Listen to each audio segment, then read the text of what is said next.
حدیث مبارک کے راضی نبی علیہ السلام فرمائے د مومن او د منافق پمینس کی فرق هم داوے چکن د منافق نه گناہ اوشی د بالکل پدی باندې پروا نوی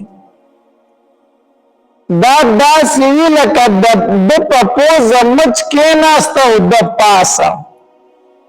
چې پپوز باندې مچ کینی او ته پاسه داسه مشکل کار خو نه دی کنه مونږ او تاسو الله تبارک وتعالی په دنیا کې پیدا کړی یو کمزوری یو ګناه برا نکیږي په مخ د ځمکه صرف د پیغمبرانو نه ګناه نه کېږي هغه معصوم دی د ګناه نه پاک دی بل د هر بنده نه ګناه کېږي غوره او بهتره انسان هغه دی چې د ده نه ګناه وشي او دی خفه شي او د الله تبارک وتعالی په دربار کې توبه وباسي حدیث مبارک کے راضی نبی علیہ السلام فرمائے د مومن او د منافق پمینس کی فرق هم داوے چکن د منافق نه گناہ اوشی د بالکل پدی باندې پروا نوی دا داسی وی لکه د پپوز مچ کې ناسته او د پاسه چې پپوز باندې مچ کینی او ته پاسه داسه مشکل کار خو نه دی کنه نو که تا ته تکلیف میلاو شو بس لاس ته اوچت کو مچ والوزدو نه له پپوزه کې زخم جوړ کو نه دا مچ په دې پوزه باندې درونو نو نبی علیہ السلام فرمایي وی د منافق نه چې ګناه وشي دا داسې دی لکه د سړي چې په پوزه باندې مچ کینی او د پاسه پروا یې پرې نه دغه شیان چې د منافق سړي نه ګناه وشي دی په خپل ګناه باندې خفه نه پروا نه او چې کله د یو مسلمان نه ګناه وشي نبی علیہ السلام فرمائی د مثال داسې دی لکه د یو غټ کمر په ویښ کې چې ناست وي او د ده سره دا یېره وي چې دا کمر په ما باندې راتاویږي او ګیرې مې او وجنې مې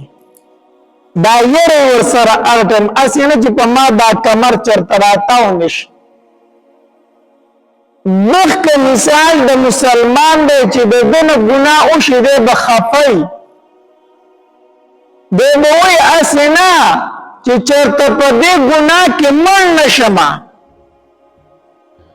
چې ما توبه نه ایستلې او د دې ګناه سره الله له لاړ شم نو الله له به بیا څه جواب ورکوم دی به نارامه وي دی به خفه وي دی به پریشانه وي د زړه ته به سکون نه راځي دا د مسلمان او د منافق په منځ کې فرق دی دیو جن نبی علیہ السلام فرمایي وی چې کله تاله نیک کار خوشاله او بد کار تاله خفه کو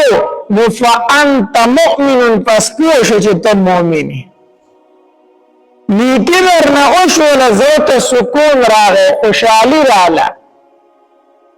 او بدی درنه وشو زړه ته بې سکوني وه نارام و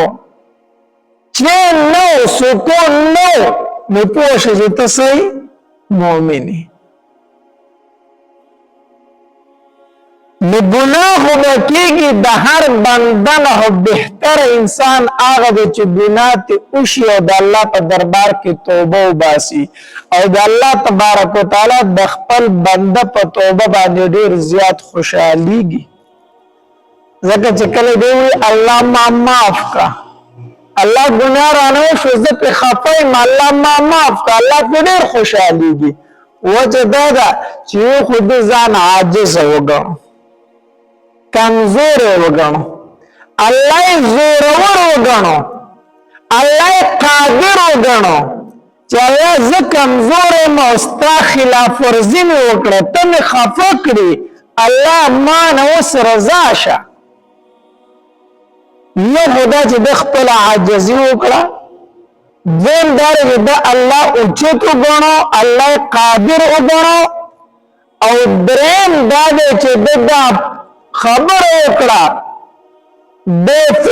په دې خبره باندې چې د ګناه معاف کوونکی د الله نه ما سوا بل څوک نشته الله ځکه خوشحالېږي د بنده په توبه باندې چې کله دی وایي الله ما معاف کړه ما ګناه وکړو الله تبارک وتعالی فرمایي دا بنده ځان عاجز حسابوي ځکه ماته چغې وایي ما قادر ګڼي زما نه یېرېږي ځکه ماته چغې وایي او دته پته ده چې د الله نه بل څوک معاف کوونکی د ګناه نشته دی نو ځکه ماته وایي چې الله ما څه کا معاف کا نو الله تبارک وتعالی د بنده په توبه باندې ډېر زیات خوشحالېږي الله تبارک وتعالی د بنده په توبه باندې څومره خوشحالېږي نبی علیه الصلاة والسلام د دې یو مثال بیان کړی دی نبی علیه الصلاة والسلام فرمایي یو سړی په سفر باندې ځي اسې ځان له تیار کو په دې اس کې ځان له اوبه هم راواغېستې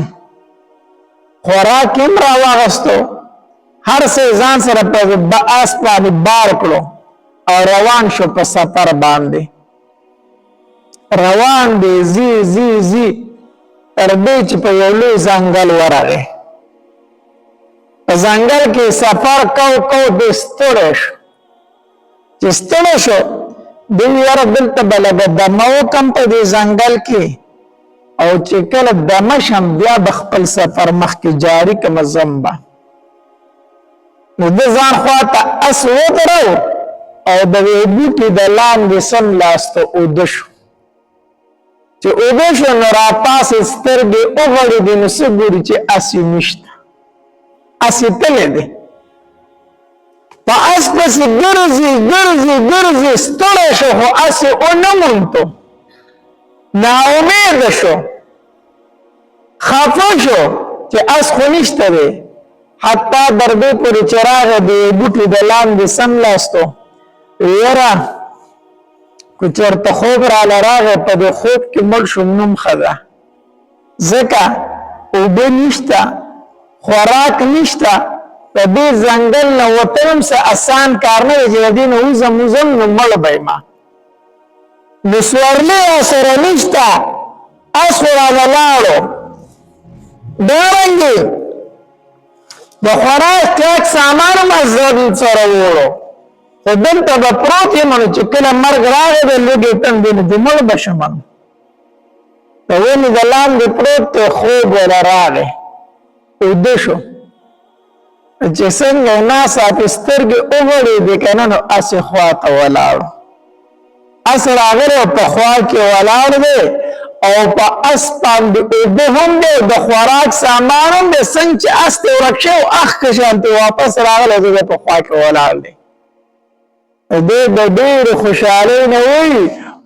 الله ته مې بنده یې زه دې رب یمه د ډېرې خوشحالۍ نه خوله ترې خطا شو دی څه وایي الله ته مې بنده یې زه دې رب یمه ډېرې خوشحالۍ نه د خوله خطا شوه ویل خو داسې چې الله ته مې رب یې زه دې بنده یمه خو د ډېرې خوشحالۍ نه جمع تېر خوی ده الله ته مې بنده یې زه دې رب یمه نبی رسول الله فرمایي څنګه چې دا انسان د خپل اس په پیدا کېدو خوشاله شو که نه کله چې یو ګناهګار بنده د الله په دربار کې لاس اوچت کړي الله ما معاف کا الله تبارک وتعالی د دغه انسان نه زیات خوشحالېږي د ګناهګار بنده په توبه باندې دې نه زیات خوشحالېږي زیات د دې نه خوشحالېږي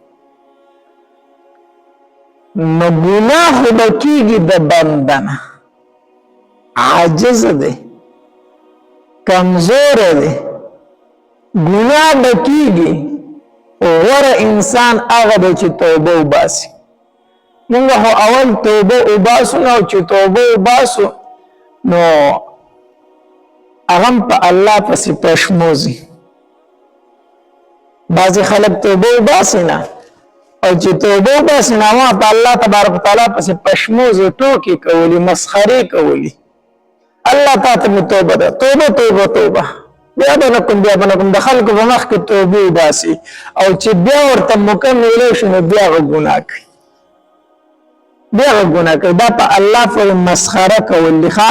په دې باندې شیطان داغه نه زیات خوشحالي د ګناه کولونه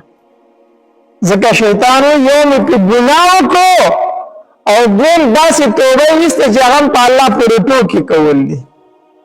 الله پر ټوکی کول دي په خله باندې توبه توبه او په ځل کې چې په مکمل شو بیا به دا ګناه کوم بیا به دا ګناه کوم دا په الله پر مسخري کول دي دا په الله پر ټوکی کول دي الله پر ډیر سخت پکېږي شیطان په خوشحاليږي نو اول خو زمون خلک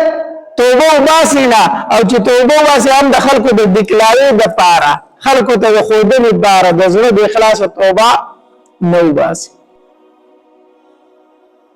دا چې خرڅه بیانات اوریدلو لپاره زموږ یوټیوب چینل واجد اسلامیک سټوډیو سبسکرایب کړئ په دې به تاسو ته ان شاء الله ولغزیز خرڅه واقعګانې او بیانات ملایويږي او د غنټې د نشان در سره کلیک کړئ تاسو ته آینده نوې ویډیوګانې مخې درازي او د خپل ملګرو سره لازم د ثواب په نیت باندې شریک کړئ او په کمنټ کې ماشاءالله سبحان الله لازم ولیکئ ډېر مننه والسلام